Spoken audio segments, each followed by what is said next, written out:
Hi guys, remember when I did my first rubber band car and it didn't work?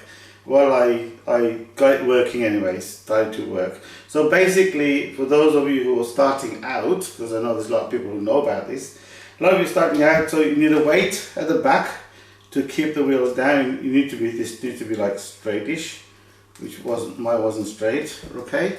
And then a decent rubber band. So I've got my grandson here. He's going to test it for me, test run it for me, and see this rubber band car go.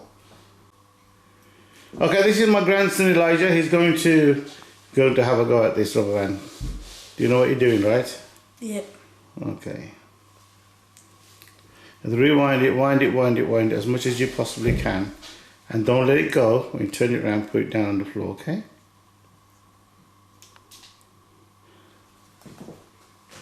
Wait a minute. Go for it. Oh wow, that went very far. That went at least, I don't know, a few yards there. Very good indeed. Shall we do that again?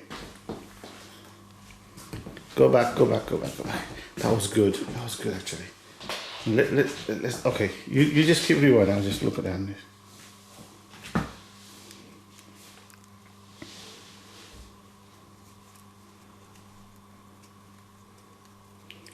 I want to see how far this goes this time.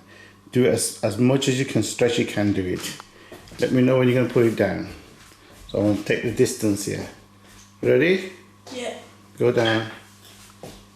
Go. Oh, that's not too bad. Somebody's shoe stopped it. Well guys, thank you very much for watching. This is my first rubber band car. It's finally working. Do subscribe, thumbs up, and make a comment. And if there are any questions, please do ask.